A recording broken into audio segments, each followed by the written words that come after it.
Hi family, welcome back. Thank you for being here. I'm back and I hope you guys enjoyed the weekend. I'm really sorry I took Friday off unintentionally. I thought I was gonna be a rock star and be ready to like film a YouTube video after I got off the plane on Thursday, and it did not happen. So I hope in today's video I can bring Freedom Friday with minimalism together, because I've been having a lot of reflective thoughts this entire week about money and minimalism and what it means to me, and I was experiencing a lot of this conflict in our move over the last week. And so before I get into this, I just want to let you know this is just sort of me free speaking my thoughts and what I've been reflecting on. I apologize, I'm a mess. I tried to pull an Ariana Grande, is that how you pronounce her name? Hi Pony, but I'm not sure it really works on me. But I have been an absolute wreck, but I was just so excited to talk with you guys and like reflect these thoughts, and I just hope that you find value in it. So I wanted to let you guys know that this is the biggest move ever. It is also my 32nd move of my life. I'm not even 30 yet, so that's like moving more than one time every single year, just like a smidge over a move per year. And I also have never paid this much money, packaged this much stuff to move. And we basically shipped 10 24 by 24 boxes, like 24-inch boxes, and also 10 flat rate boxes.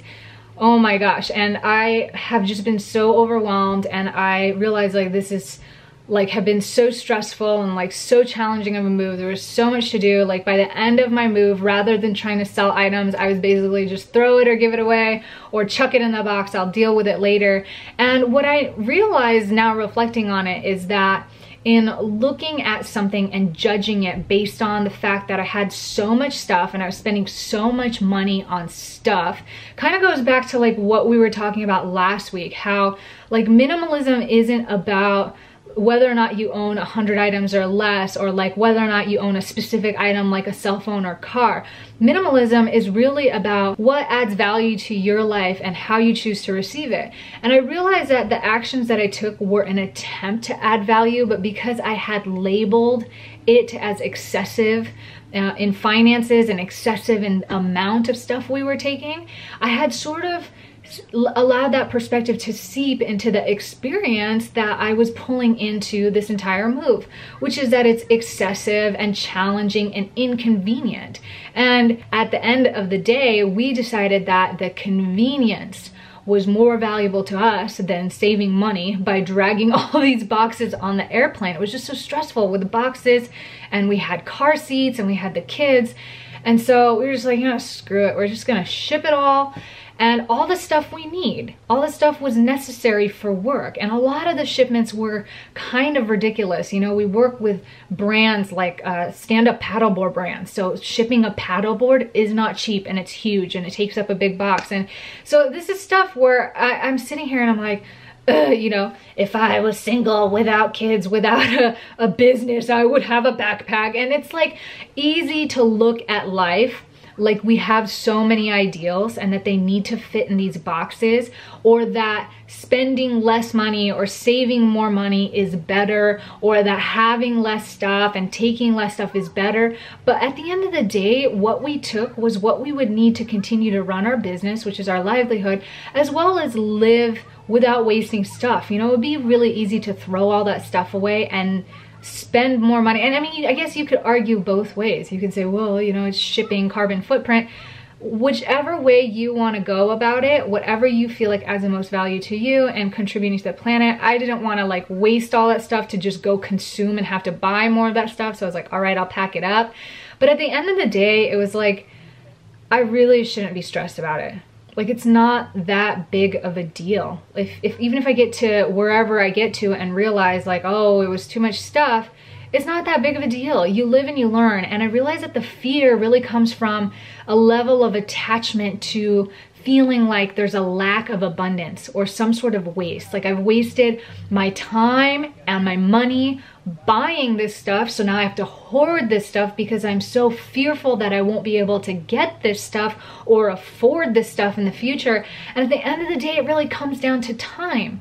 But there's this balance of stress that needs to occur, because then we would just waste our time stressing out about it.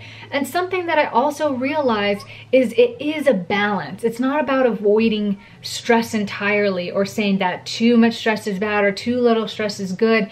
It's really kind of like stress being beneficial for you physically in your exercise. You know, we put stress on our body exercising. It encourages the body to grow. It inspires it to get stronger. And plants work the same way. You know, if you give certain plants perfect air and water and a perfect environment, it has no reason to grow anymore because it doesn't need to reach higher towards the sun or have deeper roots to get more water and nutrition. And so on a mental and emotional level, we need a lot of exercise or stress that occurs. And so it was a really good thing to see this shift take place, you know, rather than being stressed out about having like all this stuff that I didn't know what to do with. I was like stressed about trying to oversimplify the process. Like, it's not as simple as it was before.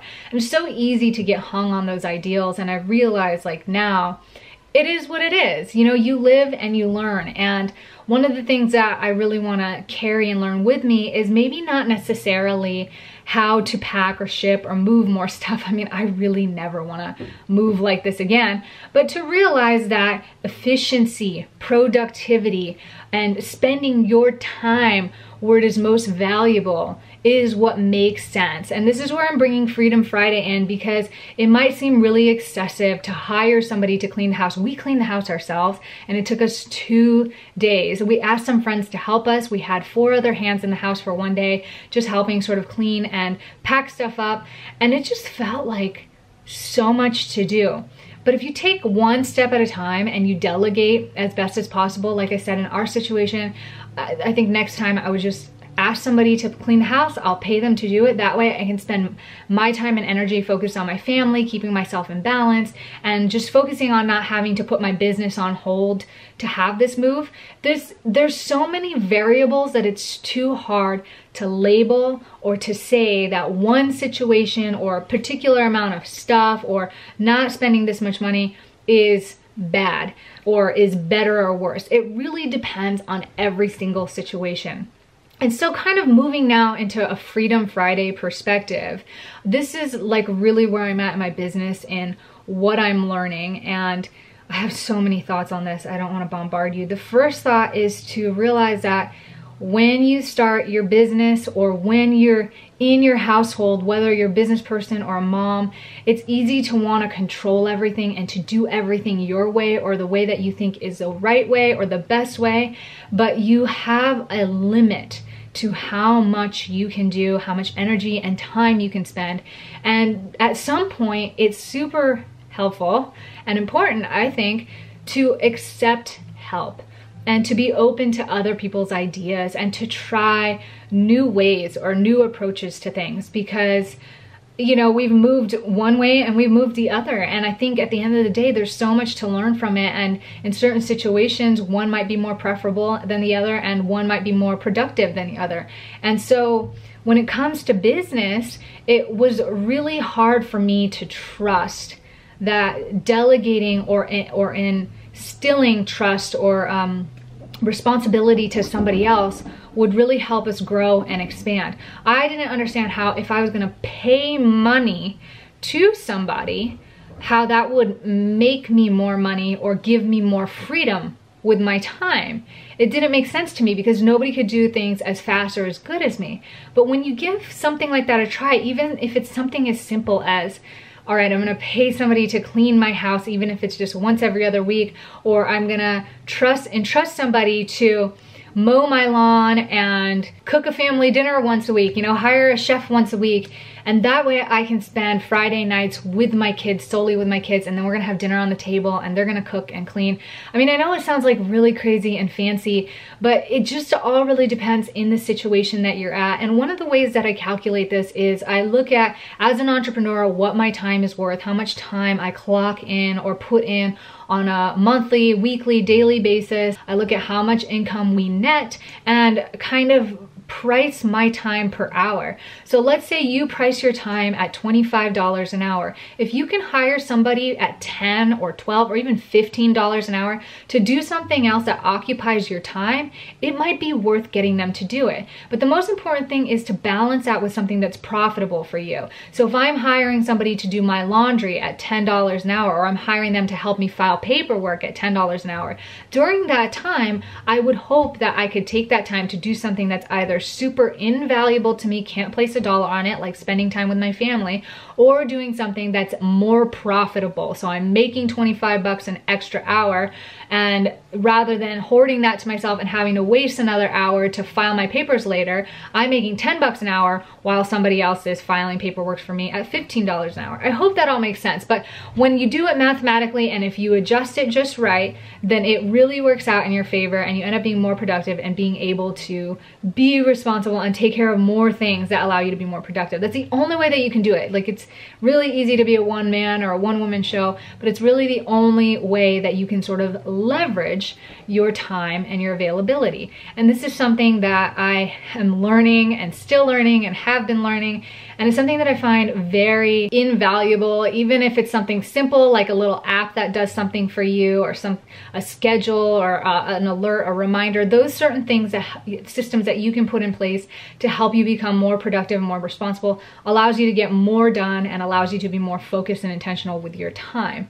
And so those are a couple things that I've learned from this move so far. I know I have like so much to tell you, and like I said, it wasn't planned. Like, I just like wanted to come here and talk to you. So I really hope that these thoughts, they're all over the place, but I hope that it adds value to your life. I really want to thank you guys for participating in the hydration hacks video last Wednesday on Healthy Hump Day, and I'm going to be announcing a winner hopefully this Wednesday. I'm gonna have to look through. I've been trying to read it like while I was traveling, but I haven't read through everything yet. So if you haven't gotten a response from me, or you feel like I haven't been active, you guys know what's up. And I will be on an airplane again this week on Thursday after Healthy Hump Day. So I'm gonna try really hard to get these videos to you this week. Let me know you like this video by hitting thumbs up, and also let me know below if you've read the book The Subtle Art of Not Giving an F, or if there's any of your favorite books. I'm always like reading and wanting to learn more, so let me know in the comments below. Also, any thoughts that you might have on the subjects that we covered today. I love you guys. If you're new, welcome to the family. Thank you so much for joining me.